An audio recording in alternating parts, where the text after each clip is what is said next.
serious questions in the course, and that is, how could a European discover something that somebody else already knew about? You know, and we're talking about North America, Central America, and South America. And it's really a mind blower if you sit down and think about who wrote the history book. I try and share it with my students this morning that a peace treaty is something very interesting. It is something that is written by the victor and signed by the loser.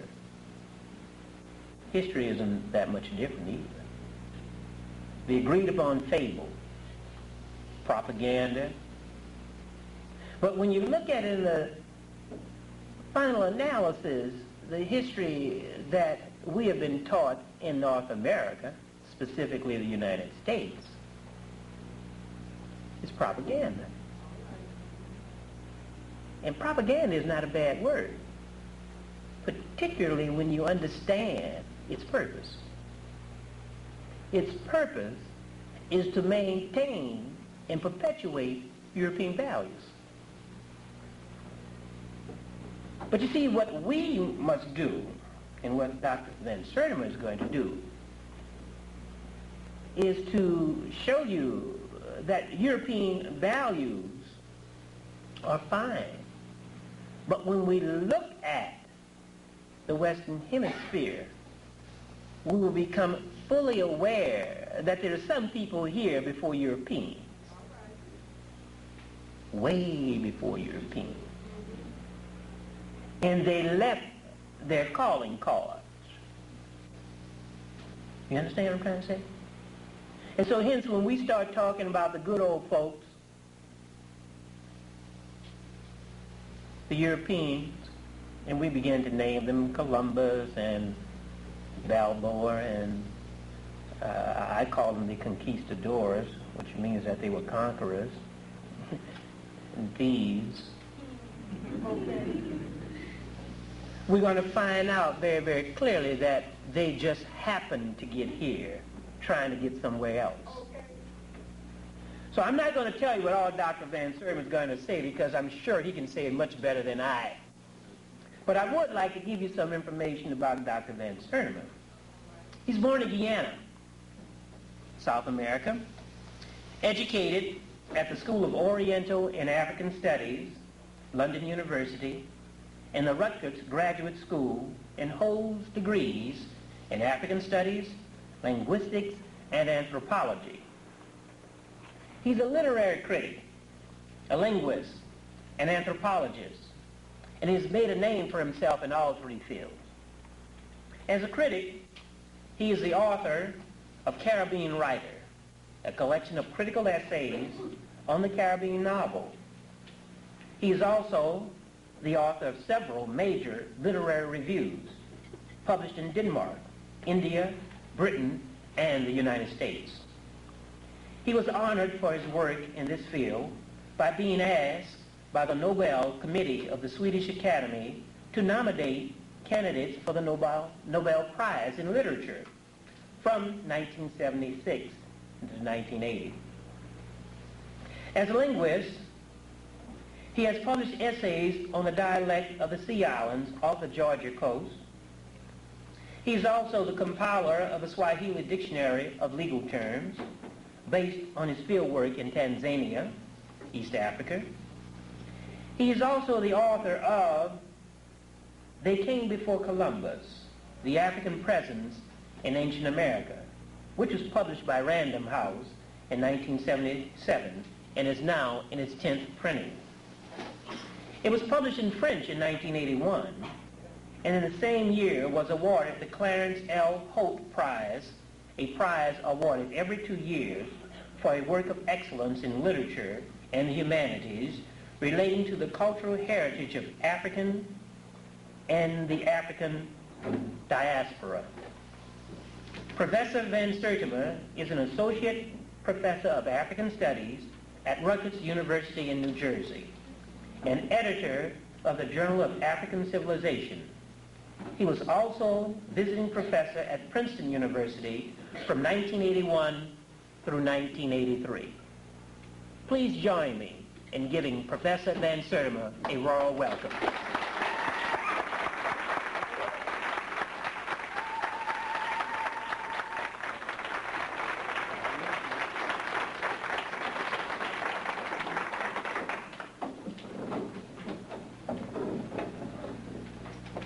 When I had completed and published my major work, They Came Before Columbus, The African Presence in Ancient America, when it came out, it was wrongly attacked by the New York Times.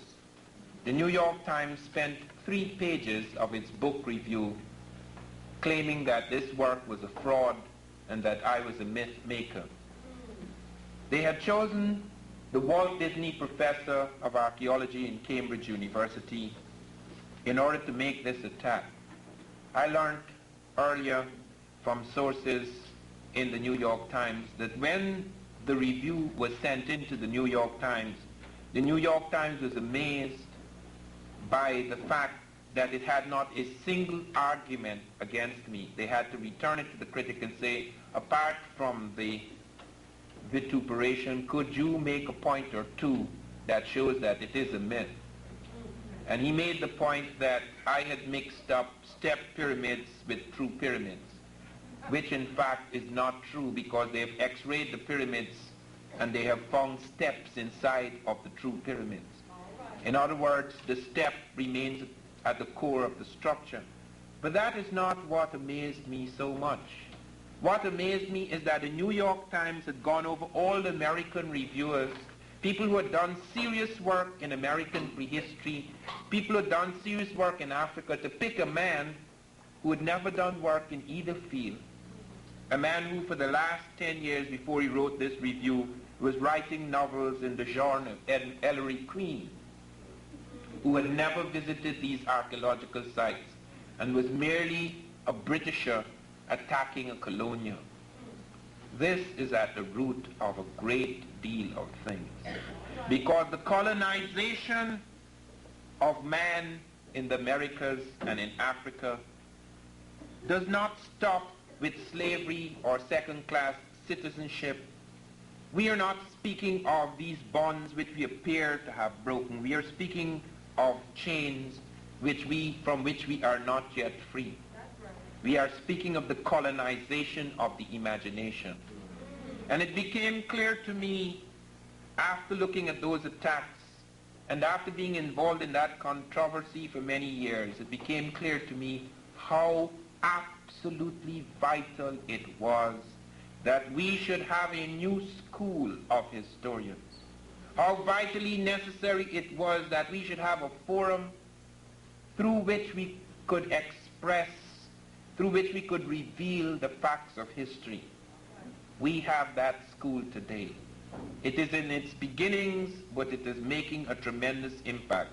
Here in the audience today we have Runoko Rashidi, for example, who co-edited with me African Presence in Early Asia. He is part of that school. We have begun something which will take us through this century into the other century. And let me make it quite clear. We are not just interested in excavating dead facts. We are interested in bringing into the mainstream of American consciousness and the consciousness of the world things that revise, that challenge, that change in a substantial and revolutionary way the thinking and feeling of centuries. It is only in that way that history becomes alive and significant. History is not a dead thing. It is not the mere accumulation of facts. It is the creation of a different vision, a different way of seeing, thinking, and feeling. People say, why do we want to know what Africans did 100 years ago or 1,000 years ago? It doesn't matter. It matters. Because what happened 10,000 years ago or 10 minutes ago occupies the same room in consciousness. What happened in history, or what we believe happened in history affects the way we think. It affects our prejudices, our reflexes, our conceptions of ourselves, the way people conceive of us, the way we treat ourselves, the way we are treated by others. History, therefore, has a lot to do with the living present. No man can be truly released from the past until he understands the past. And no man can be released. The full potential of man for work in the living present that leads him into a new future cannot be activated until he has this very alert, alive, and discriminating relationship and connection with the past. That is why we speak of these things today. I was particularly aware from the kinds of criticisms that fell upon me that we really, very few of us have any idea of what the Africans were involved with before slavery. All of us know, for example, the familiar story of slavery in the Americas. But few of us know what an enormous trauma, what a catastrophe struck Africa itself. So that thousands and thousands of books have been written about Africa and Africans that gives us not a clue of the complexity, the potential, the capacity of Africans at the time they were struck down, at the time their continent was split and partitioned and colonized. It is only within the last few years that archaeologists have given us the faintest glimpse of the lineaments of an African science, its technology. We discovered, for example, in 1978, two of our professors, Schmidt and Avery of Brown University, discovered Africans were smelting steel 1,500 to 2,000 years ago. In that time, there was the smelting of steel in the world, but nobody, no country, no people on earth achieved the extraordinary technological complexity of the Africans. The American team showed that the Africans were smelting steel, the finest bloom of carbon steel in the world, in an industrial site along the lakes in Tanzania, East Africa, that they were smelting it at temperatures of 1,850 degrees centigrade. No machine until the end of the 19th century ever achieved that temperature. The highest ever achieved in the world before the Africans was 1,620 degrees centigrade in a 2nd century Roman blast furnace. And even when George Wilhelm Siemens, the German scientist, discovered a process for smelting steel on a mass scale, the European process in the mid-19th century was not as advanced as the African process at least 1,500 years earlier. Because the European process produced steel in 2 crude stages, the Africans did it in a single stage through the crystallization of iron, involving a semiconductor technology unknown until the 20th century. And they found further that the Africans were doing all this using less fuel. We usually assume Africa is full of jungles, great forests and woodlands, etc., and therefore they always had this forest reserve. The Africans were actually forced into fuel-saving technology in this industrial site very early. Because Africa, in fact, and I will repeat this until it sinks into your head, Africa has less jungle than any other continent comparable with its land space. Africa has less jungle than any other continent comparable with its land space. If you were to take 2 Europes and put it in Africa, which you can, there is more woodland and forest in 2 Europes than in Africa, the comparable land space. I grew up in a jungle. I was born in the city of Georgetown, but I spent 14 years in deep jungle. And I'm not talking about little bush. I'm talking about real jungle. The jungle you see in Raiders of the Lost Ark. The deep South American rainforest. And I don't know of any African who has spent that much time in the jungle. There is not a single high culture, not a single civilization in Africa that grew up in the jungle. Whether it is the Ethiopian civilization or the classical Egyptian civilization, or the Artichit in North Africa, or the Afro-Phoenician civilization of Carthage, or Ghana, Mali, or Songhai in West Africa, or Monomotapa, the seat of an empire in Southern Africa. Not one. There are whole empires in Africa, like medieval Mali, for example, which the Arabs said dwarfed the Holy Roman Empire, which contained as much space as all the states of Western Europe put together, and there was not a single slice of jungle in that empire. The Africans there traded with other Africans in the jungle, but they would not advance into the jungle. They were terrified of it.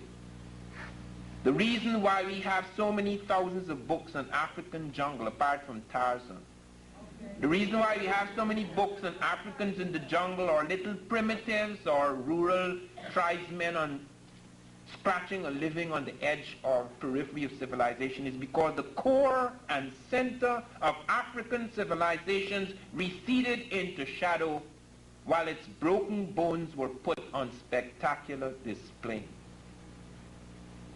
Therefore, it is only within recent time that we are finding the steel smelting machine, only within recent time that we are finding that Africans were involved in complex astronomy. Before I speak about their astronomy, their medicine, their scripts, their metallurgy, and other aspects of their science, let me say something about how this picture came about.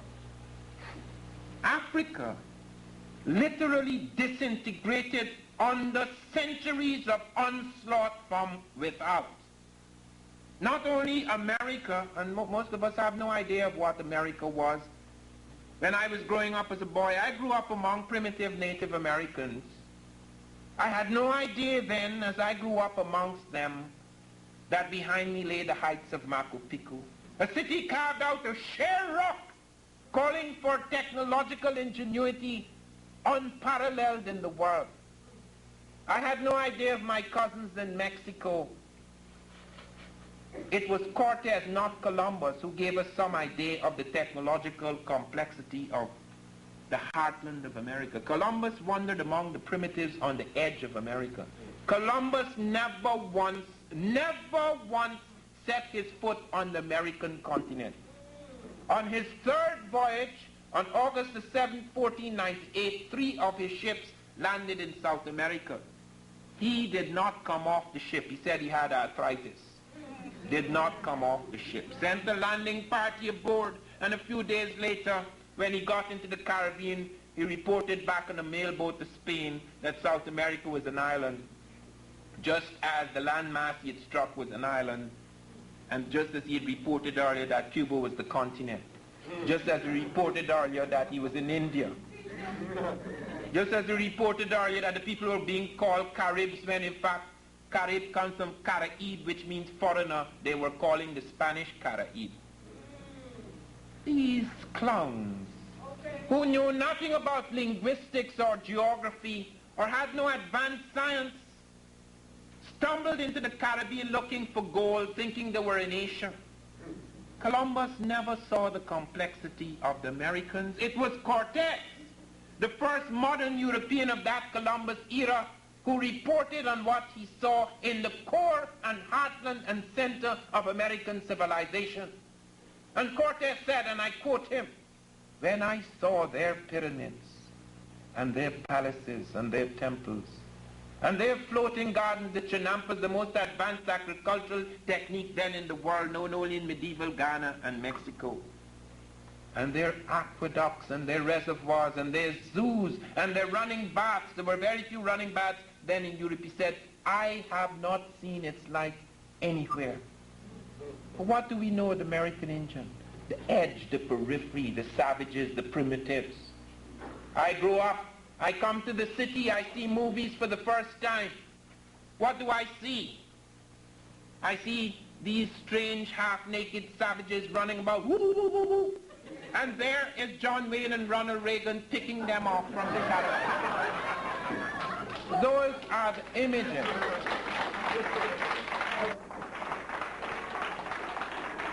And it affects the colonized people throughout the world. Because it's one thing to invade. All people have invaded or been invaded. This is another thing to wipe out the memory of their history. until they themselves not only forget, but begin to preach and to propagate the same fictions about themselves that others have propagated. And when new facts emerge, and they're irrefutable, you find not only the Eurocentrics who will contest with you, but even those people who should know better, or at least attempt to know better, because they shouldn't know better, they're part of this civilization, they're part of its falsehood, that should at least attempt to revise their conceptions, they become involved in it. What lay at the center of African civilizations before its disintegration is only now being discovered, as I say. 2 years ago, one of our Earth satellites spinning around this planet sent down radar beams into Africa 16 feet below the African Earth and found the traces of ancient rivers running from the Sahara towards the Nile Valley, where the Africans retreated as the Sahara dried up, peopling Ethiopia and then Egypt. I said that before the Earth satellite. I said that in my book 7 years ago. A few anthropologists said it based on linguistic evidence, the spread of linguistic networks coming out of the Saharan era, on basis of agricultural techniques coming from the Saharan agricultural complex into the Sudanic agricultural complex, moving up from Nubia into Egypt, on the basis of the movement of scripts, the markings on the rocks, etc., how they were, on the basis of skeletal material which showed, like in the Scandinavian expedition to Sudanese Nubia, showed the movement, the migration of these peoples. It was only in 1962 that we found the last critical link, one of the most important discoveries in African civilizations in the last 300 years. We found the last missing link that now establishes beyond the shadow of a doubt, beyond the shadow of a doubt, that classical Egyptian civilization and its science is fundamentally African. We discovered at Kaseti, at Kustal in Nubia on the edge of the Sudan, a kingdom, a black monarchy preceding the Egyptian by at least 200 years. And in that area, at Kaseti, in the Nile Valley, which we now call the Middle East, we found a black kingdom where 12 black kings reigned before the Africans pushed up further into Egypt. They had already in Egypt, before their kings pushed up into Egypt, controlling the northern area and establishing the dynasty of Menes, which is followed for about 1,000 years by predominantly African types. Pyramid building, mummification, the deities that were to build the pantheon of gods of the Egyptians, all the religious, political, and scientific traditions that were to make classical Egypt the beginnings of the pharaonic thing is found in Nubia at Kustal, 200 years before it even begins to take a shape and to be carried forward into Egypt. We have even found the hieroglyphs, which we thought was Egyptian in origin. It was merely refined further by the Africans as they moved up into Egypt. We find the hieroglyphs at Kustal in Nubia, one of the world's most significant writing systems. Significant because it was to affect not only Africans, it was to have an influence also on some of the European writing systems. We are supposed to be the pre-literates. When I was going to London University, the School of Oriental and African Studies, they always refer to Africans as pre-literates. There's something missing in our brain. We learn to write late. No, sir. No, sir. Africans had at least half a dozen scripts before they were touched by Europe. They built the hieroglyphic script, and the oldest books in the world, of which we still have fragments in spite of massive destruction in the long span of time, the oldest medical texts and the oldest mathematical texts in the world are African. There is no doubt about it. Absolutely none. This is not speculative, romantic myth-making. These are the facts.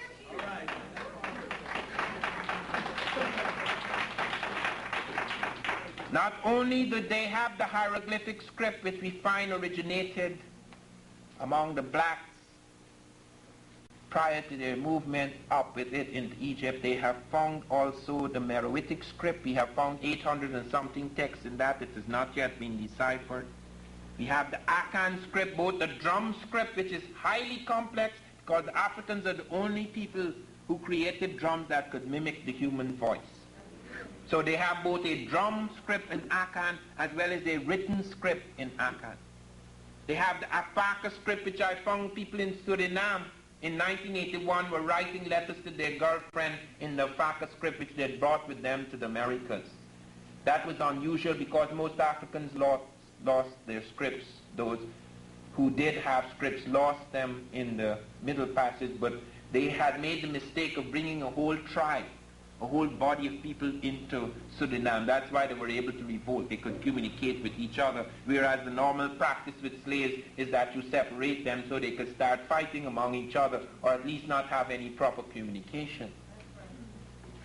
And also the Manding script, which Professor Winters and Howe and Delafosse have shown to be pre-European, pre-colonial period, Manding running through the Sahara, touching parts of the Ethiopian and even the Egyptian world. Those are just a few. And people say, yes, but if they had scripts, why didn't they write books? They wrote books. The Library of Alexandria had, it is estimated, at least 500,000 books. It was systematically destroyed. The Moors had books. Not all of them were black, but most of them, especially in the Almoravid and Almohadi dynasties, the 4 Muslim dynasties in Europe, they wrote books. In 1492, the year Columbus sailed, when Cardinal Ximenes, attacking Granada, ordered, after they defeated Granada, Cardinal Ximenes ordered every book in Arabic to be burnt. At a time when most Africans and Arabs and even the Jews in Spain and Portugal wrote in Arabic. They burnt them all. Only a few fragments survived. Timbuktu was razed to the ground twice. Only recently the Arabs have found scraps and fragments coming from the University of Timbuktu. So it's not a question of not writing books. Only a few people wrote, even in Europe. When the Muslims invaded Europe, it is estimated that 99% of the Europeans were illiterate. This is in 711 AD. 99%. The European Christians had 2 universities. The Muslims introduced 17. In Europe, 17 universities. Everything that was of value throughout the civilized world. In Africa, particularly in Egypt, in Greece, which had borrowed so heavily from the Egyptians, in Persia, in China, in India, everything they could put their hands upon, the Muslims had translated into Arabic and shared it with the Europeans. It was not an invasion at all, like the invasion that struck Africa and decimated the population and disintegrated the national and familial networks. The Moors did not attempt to destroy the culture of Europe. They did not take away the tongues of the Europeans. They did not stop them selecting their judges and their courts. They did not interfere with their civil administration. They did not tell them that they could not believe in Jesus because Jesus had been incorporated into the Mohammedan world as a prophet just like Muhammad. All they asked is that they should have a say in the selection of bishops. Hence, it is in the heart of Europe, at a time when it was in a twilight, after the great strides of the Greeks and the Romans, when Europe was in twilight, the attacks from Africa and the Arab world brought about a composite of world science. From India, 1, 2, 3, 4, 5, 6, 7, 8, 9, 10. The Europeans were not using ciphers and numbers. The Greeks and the Romans used letters for numbers. Those numbers came from the Hindu, brought by the Muslims. Fibonacci in 1202 visited India, brought in the numbers. The Europeans would not accept it. The church said their numbers are works of the devil. That was the level of science. the few European geniuses who struck out, they were tortured. And European genius have given clear testimony to African genius. Isaac Newton, the most important, the greatest of all European scientists before Einstein, Newton said there were three things that he could credit to the Africans in Egypt. He said the Africans were the first to develop an atomic theory. They were speaking of atoms as monads. They hadn't reached the point which we have recently reached of atomic fission. No, that was far away in the future. But they saw the atom as the building block of the universe. That is no easy thing in those times because the atom is invisible.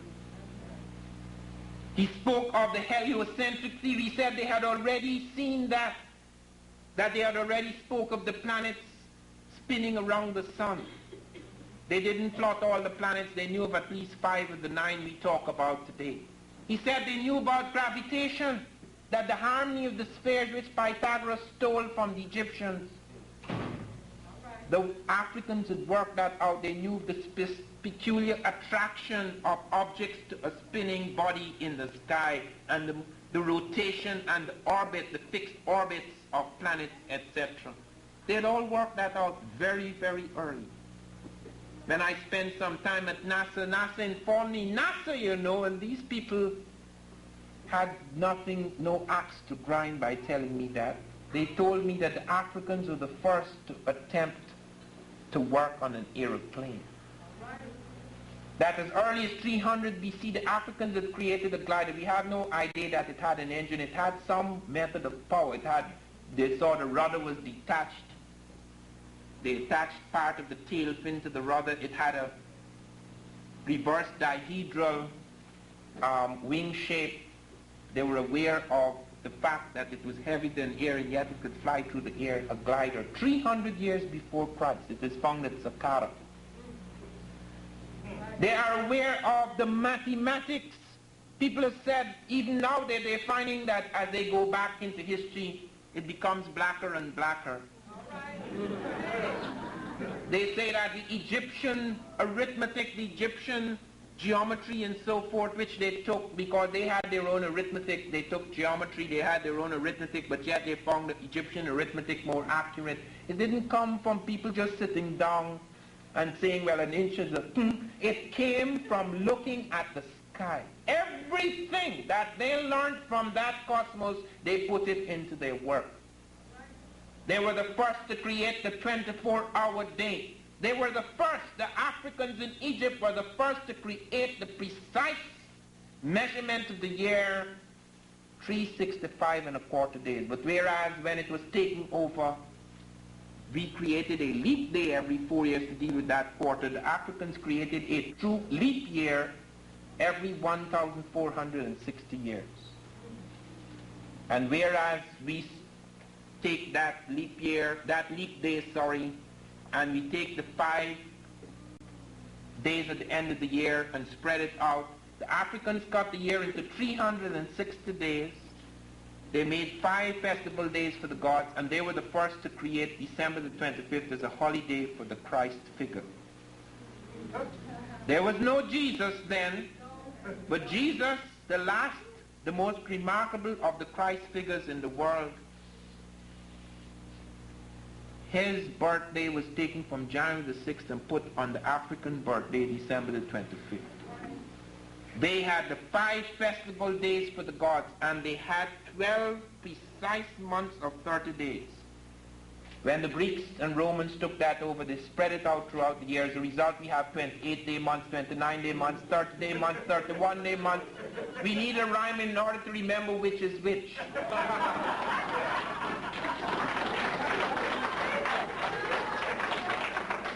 These contributions are not acknowledged. One is not attempting to say Africans were first in everything. That is nonsense. We are not attempting to say Europeans did not have genius, that everything they did, they borrowed from the Africans. No, sir, I'm not saying that.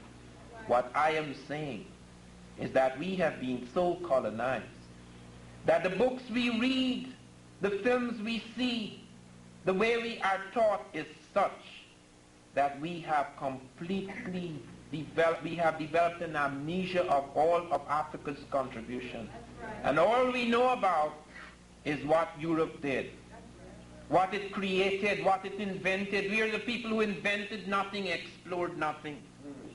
We are the static primitives of the world. And all I am saying is that is not true. That is not true.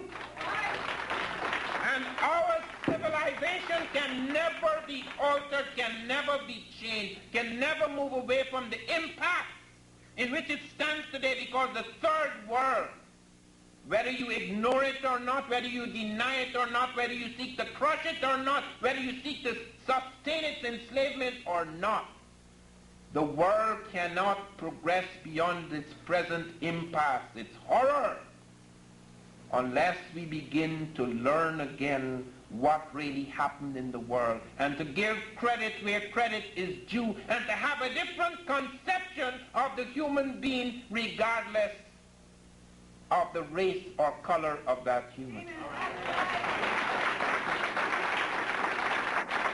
That is why we go back. That is why history is such a living thing. That is why it does not stop at being a mere accumulation of the facts. What we are digging up now, what we are revealing now, what we are propagating now can help slowly but inevitably to correct the bias of the past. A bias that has locked more than half of the human race in chains that are not yet broken. Our young people are in frightening distress. Make no mistake about it. Some of them have a void where their brain should be. They're not even making use of the 5 ounces that it took 1 billion years to create. They're walking about like zombies on the earth. They are mere extensions of a culture that negates them. We cannot ignore these things. Only history can correct that, because it becomes for us almost like a religious reformation. It becomes a crusade. It becomes something that can redeem a people and a civilization and a time. When we think of the things they found, one of the most astonishing things is African astronomy. They found an African astronomical observatory 300 years before Christ in Kenya at a place called Namorotunga. On the basis of the lineaments of the stones of that observatory, the Africans had created one of the most accurate of prehistoric calendars. It was not their first. As I say, they were the first to create the most accurate calendar, a stellar calendar based on the Sothic cycle, the star Sirius, whereas the Babylonians had a lunar calendar and was far less precise and scientific as the Egyptians. They've tried to show that Egyptian science was merely empirical, that Egyptians, the early Africans, merely arrived at this by trial and error. Real science, abstract science, pure science begins with the Europeans, the Greeks. But they had a computer programmed in the United States in 1967 to test this theory. You know what the computer found? And the computer was created 4,000 years after the height of Egyptian civilization. The computer found that of 22,295 possible decompositions, the Africans had chosen the 46 simplest and most elegant, and that the computer would have made the same choice. That is the level of theoretical science. Without that quality of science, it would not be possible to create the pyramids. That is no simple monument of stone to some dead pharaoh. Everything in that pyramid, every step, every passageway, every ventilator shaft, every temple, every room, its dimensions were determined by what the Africans had found in the cosmos. They call these things sacred numbers. They would take things down just as they put it in their mathematics. The second of time was created by the African. The second of inch was created by the African. And many famous Europeans were aware of that. Galileo, we talked a moment ago about Newton. Galileo used the African water clock in his experiments. We're the people without time. Many colored people like to talk about, or rather, black people like to talk about colored people's time. There's no such thing. They made that up. That's part of their slavery. Because the Africans had precise ways of dealing with time. There is the peasant thing, but it runs through Europe. I lived among European peasants as well as African peasants. I've lived among European urbanites as well as African urbanites. I spent a year in Hungary in the borders of Czechoslovakia. I used to speak Hungarian, not anymore. But I went into villages in Europe where they have never seen a black man in all history. People came out in crowds the way the poor Indians came when they saw Columbus. And I found in some villages as many as 20 Europeans using one bathroom. Who writes about that? That gives you no sense of European genius. The Europeans have done remarkable things in the world. No one denies that. And since their conquest of America and Africa, which enriched them 1,000-fold, they have been able to seize the technological initiative, though not completely. So we appear as people have done nothing. But the Wall Street Journal, using the same terms I have used, people at the core and people at the periphery, pointed out that while at the core you have the brilliant flash of Europe, when you go to the periphery it's semi-barbaric. Nobody writes about that. Why is it that when you deal with Europe, you always see the core? But when you're dealing with Africans and American Indians, they bring their cameras and put it on the periphery. So that we all look like a lost, battered, broken people who never did anything in the world.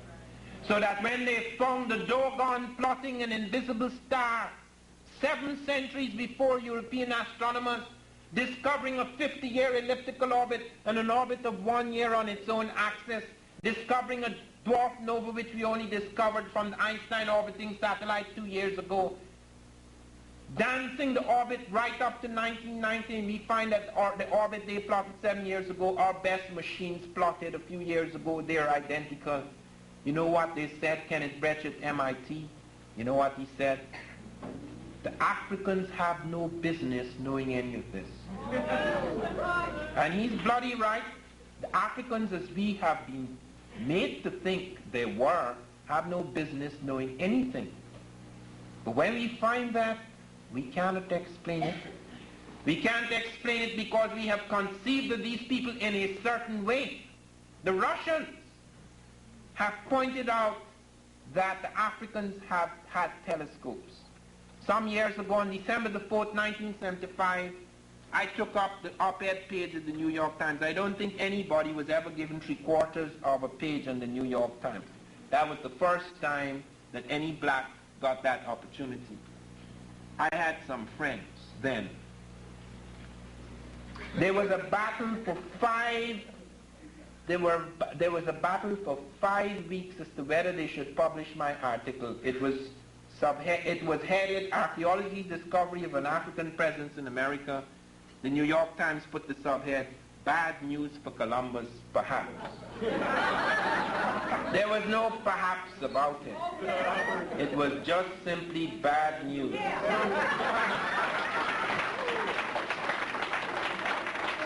That article attracted letters from all over the world, and one of them came in from one of the Russian science cities in Soviet Asia. Academician Sanarov wrote me saying the Russians had done a lot of researches on Pacific migrations, apart from the Bering Strait migrations, which we all accept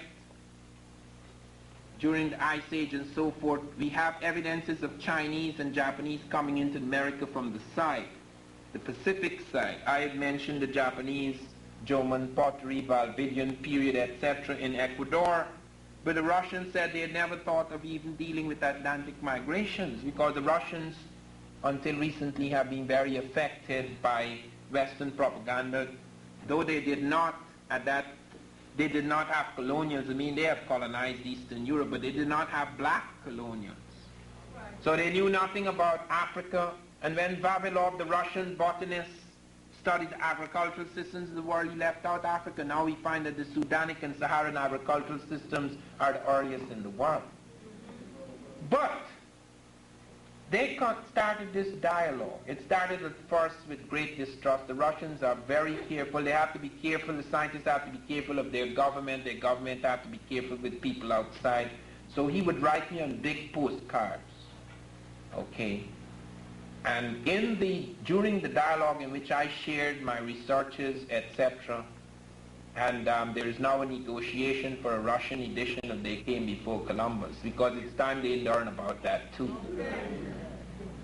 But during the dialogue, I asked them to tell me anything that they had found that would be of great interest to me about early African civilizations, because they were doing a lot of work in Egypt on the NASA, so that kicked them out, because archaeology is sometimes used as a cover for spying.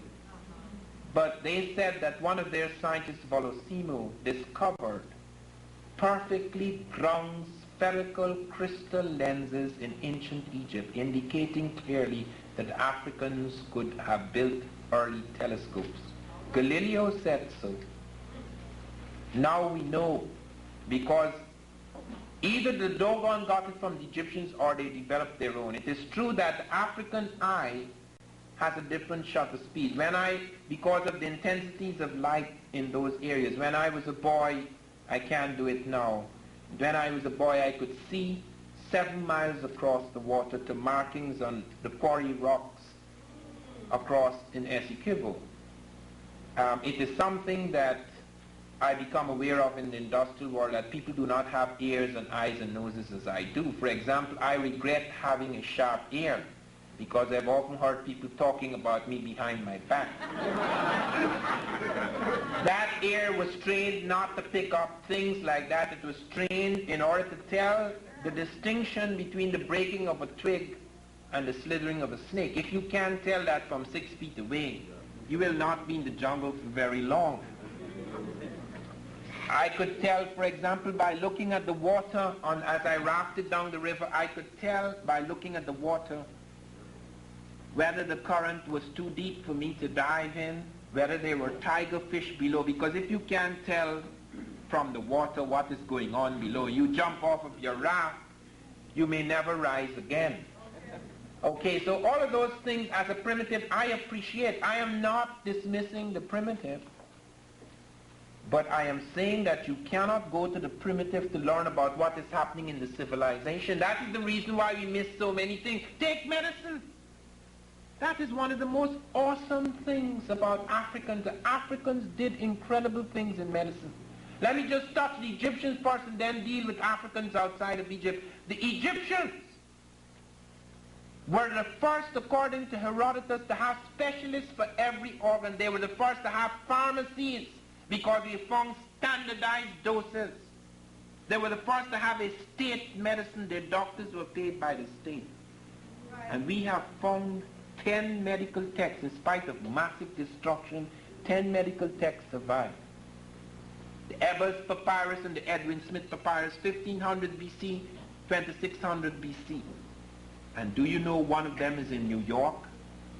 The actual manuscript written by Africans 1500 years before Christ is in New York, the School of Medicine.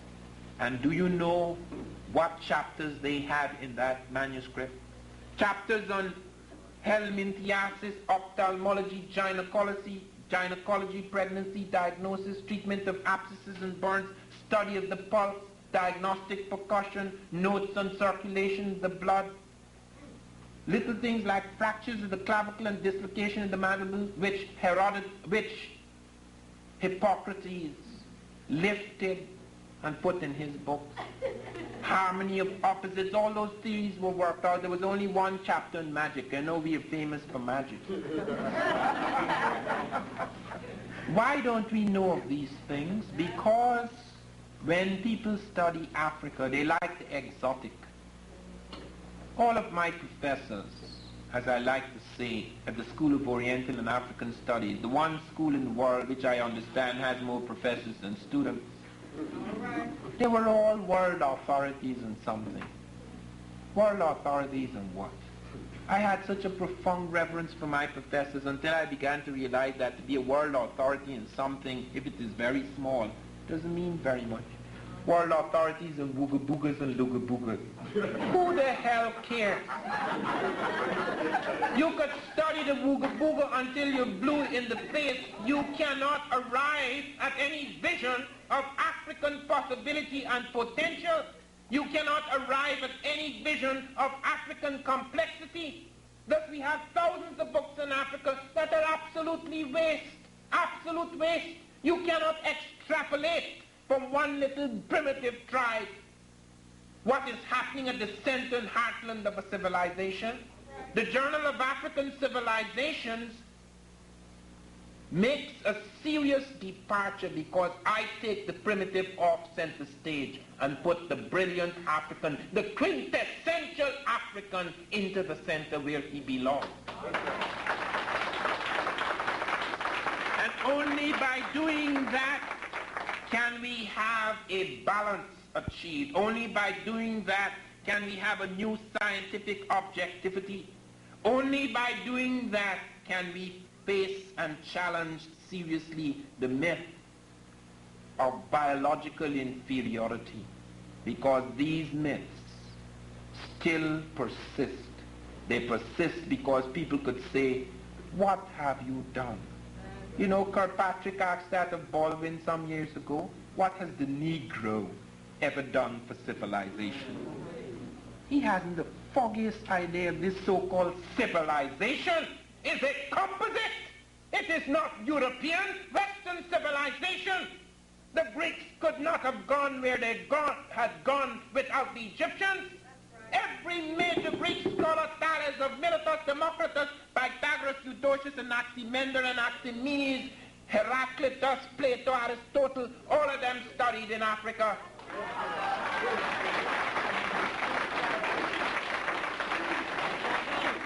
Without the Hindu numerical system, without the Chinese compass, Chinese gunpowder, without Asiatic and African elements brought together by the Moors, even the fire sticks, the so-called guns which we think were invented in Europe. No, sir, the Russians have recently shown an Arabic manuscript of the Muslims attacking the Indians in the Muslim invasion of India, the first guns being used, which were brought into Europe. Even the sails on the caravels of Columbus and Vespucci were not European sails. They were Arab Latin sails. And the nautical instrument, the compass and the astrolabe, which they were using to come here, were not invented in Europe. They couldn't even plot latitude and longitude. Columbus struck out for the latitude of Japan, hoping to land in India. Claimed this was India. That's why we're still calling the poor Americans Indians. And we're calling the Caribbean West Indies. This place was actually called India. And you know the extent to which Columbus went to establish he was in India? He sent his notary Fernando Perez de Luna among the ships and made every man sign a document that he was off the continent of Asia. And he threatened his men. He said if any man were later to say they hadn't come to India, if they were officers, they would be fined 500 maravedis, docked several months' salary. And if they were common sailors, they would be given 100 lashes and have their tongues cut out. How many of us know that? It's written down here, you know, it's in 7 languages. John Boyd Thatcher in 1903 printed a book, 3 volumes, 2,114 pages. I went through that thing with a fine-tooth comb. 7 languages drawn, the diaries, all the comments, etc. You know why Columbus went to that extent? Because Marco Polo had fired the imagination of Europe with thoughts of all the gold and spices in the Indies. And Columbus said, since the world is round, you could go to the west and end up in the east, which is theoretically true, but you need an aeroplane to do it, not his little boats. It is true that after there was a massive continuous movement out of the greed for gold, Europe made advances in shipping that took her beyond other people's, the hulls, sails, etc. But at that time they were using other people's stuff. And it is important to note that the people who made those early journeys were the Spanish and the Portuguese, where the Africans and Arabs had been and brought things from the rest of the world since 711 AD up to 1492. And it's not just the Industrial Revolution. You take modern times. I spent some time at NASA. I'm one of the few blacks who was flown in a military aircraft to Cape Canaveral to witness the blast off the space shuttle. Not the last unfortunate one, but the one that took Bluford up in August of 1983. I had been invited to witness the blast off of the space shuttle because I was the first black to write an article on blacks in space science, along with one of the administrators of the educational program at NASA. When I spent a day before the blast off meeting black scientists, etc., hearing them talk. A whole day was devoted to black scientists, and they spoke of incredible things. I learned, for example, that we were getting 500 pages per second of information from outer space. We do not have enough analysts to deal with that. NASA said that we needed 50, immediately we needed 50 blacks with MAs in physics and chemistry and so forth. They wanted to employ them instantly to draft them in the program. I have got about 3 people placed at NASA, students I've met across the country who have those requirements. The black doesn't get to the top easily. There was a joke going around NASA about a shipwreck in which 4 people were saved. 3 white, 1 black. The captain, who naturally was white, said to the crew, "We only have enough rations for 3 people to take us to shore. And I want to be very fair. I'm going to ask you 3 questions. And which man can't answer, he goes overboard." So he turned to the first white man and he said, "When did the Titanic sink?" The guy said, 1915, I think it was. Then he turned to the second white man and he said, "How many people drowned?" He said, 1,500. Then he turned to the black and said, "Name them." So you understand how difficult it is to get to the top. And to stay there in spite of these difficulties. In spite of these difficulties, the boy who won, there are 2 blacks who have won national prizes in the space science program. One of them, whom I met, Anthony something, I forget his name now, whom I met, he's from New Jersey too. He sent the first ant colony into space. This boy is about 16. The one who won the best prize, the national award for the best project sent up in a space shuttle, is a black boy who has not yet entered college. Do you know what he did? He sent up an experiment dealing with the de-icing of the wings of aeroplanes. He has solved the problem that led to the Air Florida jet crashing in the Potomac. Do you know anything about this? No. Do you know that the leading black at NASA, Major Gillum IV, is the man who coordinated the work of all of our scientists in order to produce the world's first space shuttle? Do you know that the leading technical astronaut in our space team is a black man, Colonel Frederick Gregory, the first black to pilot a space shuttle? Do you know how many things he's responsible for, how many inventions? He's invented the alternate power controller, which cuts pilot fatigue in half. With one hand you could control the whole aircraft, leaving the other hand free. Do you know that he invented the micro-instrumentation landing system, which locks, a computer which locks the airplane from the ground and brings it down safely, whether the pilots are dead, blind, or drunk? We don't know anything about this. Do you know that the leading researcher at NASA, the head of the hypersonic research team, is a black woman, Dr. Christine Darden? That she has solved the sonic boom factor, which troubles us tremendously. And as a consequence of her work, we will be able to fly several times the speed of sound at a whisper. Do you know that one of the leading engineers, the one who has logged as many hours as any spaceman in weightlessness, is a black engineer, Bob Sherney, who goes up quite frequently in the KC-13509 aircraft, which, flying a parabolic curve, achieves the state of weightlessness for 30 seconds. It's the only aircraft we have that does that. It's known as the vomit comet. Because when you spin in that circle, you better know what you're doing, because all your breakfast comes out. He has tested many things we sent up into space. Do you know that the leading medical researchers of our space team, the Space Medical Research, is a Hispanic woman, Dr. Patricia Cowens, and a black Dr. Long, and that Cowens has invented a machine that they say quantifies yoga. Many of the involuntary muscular nervous system can be now controlled. In Western physical science, we get very involved with the surface thing. But when you go into space, you can't go jogging in the morning. It's not like Starship Enterprise. It's a little box. So you have to learn to exercise sitting down, and that's exactly what this does. You can learn within 6 weeks to lower your heart rate or carry it up, to lower your blood pressure or take it up.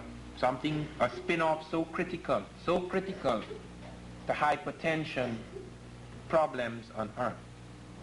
But let me just talk about space. Let me talk about African medicine. Do you know they have discovered, the Africans pioneered in several surgical operations. Eye cataract surgery, unknown in the European and Arab world, was pioneered in Africa. Jenny, in the city of Mali in the 13th century. The Arabs report on that. Do you know the Africans pioneered in brain surgery? They were cutting circular holes in the skull, relieving pressure from the brain with an 85% success. Plaques of bone grew back. Do you know the Africans invented the vaccine? They came upon the vaccine by puncturing holes in the skin for identification and beautification markings, and they came upon the vaccine so that in an epidemic they would scratch the germ. They would take the germ from someone who is sick and put a little of it into all the people in the tribe so that they could develop an immunity to it. Do you know the Africans were using aspirin long before us? The Bantu were using Salix capensis, which yields salicylic acid, the active ingredient in aspirin. Do you know they were using tetracycline, an antibiotic, 14 centuries ago? They found a yellow-green flash of tetracycline in bones in Nubia, and while it appeared in their grain bins, indicating they had come upon it perhaps initially as an accident, they were using it in conscious measured doses, because where it was found, there was the lowest incidence of infectious disease in an ancient population. Do you know that they had done the most advanced cesarean sections? When Dr. Felking and his team, and by the way, before I leave tetracycline, 14 centuries ago among the Africans, you know when we began using tetracycline in this population? In the 1950s. The cesarean section was observed, the cesarean operation was observed by a team from Britain under Dr. Felkin. He noticed with amazement that Africans were using the cautery iron with tremendous skill, causing very minor tissue damage. They had a way of closing the wound, stopping bleeding, cutting the belly open without causing major tissue damage. Stitching, they even took pictures of the stitching, the collapse of the abdominal wall, the stitch. Do you know that not a single woman in Europe, in the operating theaters of Europe, survived the cesarean in the 1870s? Among the Africans, they noticed the woman came out hale and hearty in 4 days out of the hospital. They noticed the Africans were using antiseptics and anesthetics at a time when Lister had only introduced antiseptics in Europe 2 years earlier. They were doing this with routine skill, indicating they had performed that operation for a long time. Do you know the Africans were the first to pioneer in using drugs to treat hypertension and psychotic disorder? One of their drugs, reserpine, is used in the Western world. We don't know anything about this. When you study African medicine, you go to the witch doctor. That's exotic. People want that for their film. They want that for their little anthropological studies. And the reason why anthropologists get involved in it, I'm not saying it wasn't valuable. Some tribes were vanishing. It was good to get a record. But to seek to extrapolate from something so small, data that was to be considered as African data, to cover all of Africa and the African genius, this is one of the gravest pieces of misinformation, because a partial truth is worse than a lie. I must close now, and let me close because there is so much to say. Let me close by saying something about the Moors. The Moors introduced air conditioning into Europe for the first time, and their air conditioning had something even above ours. They were passing it over banks of perfumed flowers, so you not only got fresh air, but perfumed air. They were the first to pave the streets in Europe, the first to have raised sidewalks. You could walk for miles through certain cities where the Moors were in Spain by the flash of lamps. Something unknown, the lighted streets of Paris were to come hundreds of years later. I have a picture in that book, African Presence in Europe, of two black noblemen, Moorish noblemen, playing chess in 12th century Spain. Do you know of the impact on industry, the silk, the dates, the lemons, the ginger, the many things, the fruits brought into Spain? The works on animal husbandry and agriculture that was brought into Spain. The first people to lead lead pipes from the mountains and bring water into the houses, hot and cold water, were the Moors. And when we go back, they translated everything they could find into Arabic and brought it into the heartland of Europe. When we go back there, we begin to realize how it was that the Spanish and the Portuguese made the movement into Americas. How it was that out of a kind of dark age, European genius was to come alive and the Industrial Revolution was possible. We neglect our scientists here. Who knows that this light, which Edison pioneered Edison pioneered in electric light, we are not denying him his genius, but it was Louis Latimer, a black scientist, who invented the carbon filament that made light practical and universal. Edison could burn it for a day. Latimer could burn it for a year. Let us brood on these things, because there are so many. The shoe lasting machine, the first machine to mass produce shoes, a black. The first machine with a cup to lubricate itself, so critical to the mechanical industry, a black. The first refrigerator trucks transforming the food transport industry in this country, a black. The first to introduce telegraphy in the trains, a black. The first to transform the whaling industry in the world by the introduction of the toggle harpoon, a black. The first to transform cane juice into sugar crystals, to create sugar crystals in the world, which was to affect the economies of England and France, is a black. There were 1,000 inventions by black logged in 1913 alone. 1,000. At a time when in middle of the 18th century, Jeremiah Black, the Attorney General of the United States, ruled that slaves could not patent inventions because a patent was an agreement between the government and a citizen, and black slaves were not citizens. And in spite of all these disadvantages, the African genius, the black genius, emerged. Let us go with this. Let us be aware that we are not starting from scratch. Our forefathers, our ancestors are not just Chicken George. We have more significant roots in the civilizations of the world. In Asia, as Rashidi has shown us, in America, as my work has done, in Europe, as the works of Scobie and others have done, we are aware of the African influence throughout the world. We have to become aware of this in a real sense. All of us, black, white, Hispanic, whatever, because the history of man is the history of one family. We have been separated for centuries by myths and falsehoods, which makes us think of inferior races, inferior peoples and superior peoples. We can no longer think like that. We are on the threshold to a new age. We are on the threshold of a new consciousness. Let us walk out of the small cell and room created by Columbus, the 500-year-old room, into the larger and more liberating house of history. Thank you very much.